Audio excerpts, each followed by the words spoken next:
de la cartographie, les zones à risque d'inondation, pour mieux lever les zones tampons et préserver les vies humaines. Cela veut dire quoi? Cela veut dire que nous, géomaticiens, nous avons la capacité de produire des cartes qui génèrent automatiquement tous les cours qui passent par des milieux, par des villes, par des États, par des pays et partout d'Afrique en fait. Donc on met une étude générale sur un milieu pour voir tous les cours qui traversent le milieu. Et maintenant, à partir de cette carte-là, on peut savoir quelles sont les populations effectives qui sont en danger, quelles sont celles qui ne le sont pas. Et pour le cas de celles qui sont en danger, comment est-ce qu'il faut faire pour les éloigner du danger, des risques d'inondation. Alors la zone tampon ici désigne l'écart réel à respecter entre l'aménagement ou l'intervention humaine et la traversée naturelle d'un cours d'eau, d'un lac ou d'un fleuve. Donc c'est cet écart qu'il faut normalement respecter pour qu'on ne soit pas victime d'une inondation. Il faut dire ici maintenant que la zone tampon ici dépend de plusieurs facteurs. La zone tampon pourrait différer d'un milieu à un autre parce que, comme j'ai dit tantôt, un cours d'eau peut passer par deux zones différentes et avoir également deux caractéristiques différentes au niveau des inondations. Lorsqu'on est dans une zone de bas fond, l'inondation sera plus considérable par rapport à une zone platement et considérablement et conséquent. Et par conséquent aussi, la zone tampon sera plus considérable.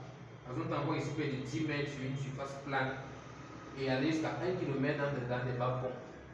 Tout simplement pourquoi? Parce qu'il faut essayer de réduire au maximum les risques au niveau des populations.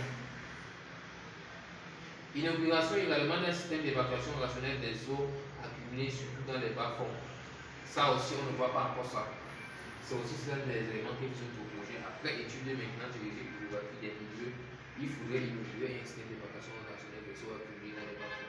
Parce que tant que les eaux ne seront pas gérées, tant qu'elles ne seront pas canalisées, tant qu'elles n'auront pas un système de drainage adéquat, elles vont continuer de nuire. Il faudrait qu'on sache qu'on fait des eaux pluviales, des eaux de ruissellement, des eaux usées même qui proviennent même aussi de nos domiciles, parce que ça aussi ça peut nuire. Il faudrait qu'on sache qu'on va en faire. La sensibilisation continue des individus par les pouvoirs publics sur les différents risques liés aux inondations. Sensibiliser et toujours sensibiliser, parce qu'il y en a certains qui ne savent jusqu'ici pas ce que c'est véritablement que la vulnérabilité aux risques d'inondation. Ils ne savent pas qu'on ne s'installe pas n'importe où, ils ne savent pas qu'on ne s'installe pas juste parce qu'on a des moyens, mais qu'on s'installe parce qu'on est sûr qu'ici on est en sécurité par rapport à tel autre milieu. Il faudrait savoir ça également. Nous évoluons.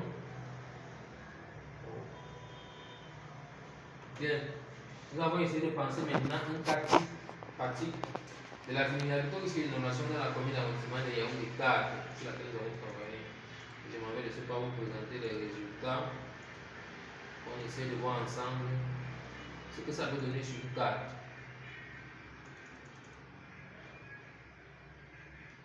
Comme nous avons dit d'abord, le projet commence par quoi? Ça commence par l'étude de l'hydrographie des milieux.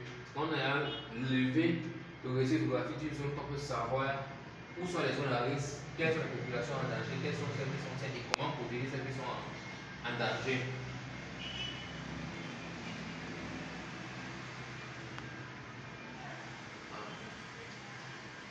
On peut regarder par ici, voici. Ça c'est la cartographie de l'arrondissement de Yaoundé, la commune d'arrondissement de Yaoundé 3e.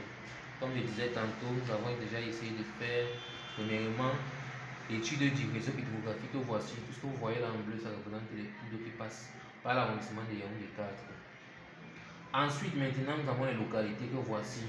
Carrefour Ambissa, Carrefour Béli, Birousson, Carrefour Edima, Entrée Kolonga, École et tout.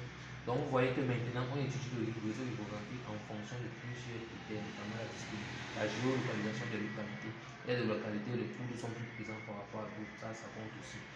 Ensuite, maintenant, après avoir défini le réseau hydrographique, on va spatialiser maintenant l'occupation du sol, c'est-à-dire les habitations, pour voir quelles sont les zones les plus habitées et les plus accessibles aux différents cours d'eau. Vous voyez que dans la zone nord ici, la population est plus abondante. C'est-à-dire ici, tout ce que vous voyez en noir représente le bâti à l'heure actuelle.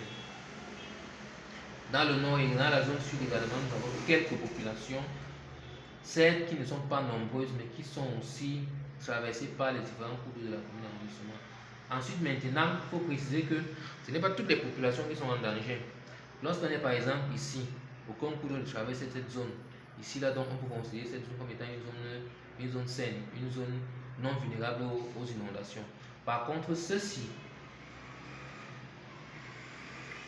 qui sont ici au-dessus dans la zone nord, permettez que le policier fait des caprices. Ceux qui sont ici, oui, ceux qui sont ici dans la zone nord sont plus exposés parce que les cours d'eau ici sont un peu présents de partout et la population s'est plus implantée. Maintenant, le travail de notre logiciel va permettre effectivement de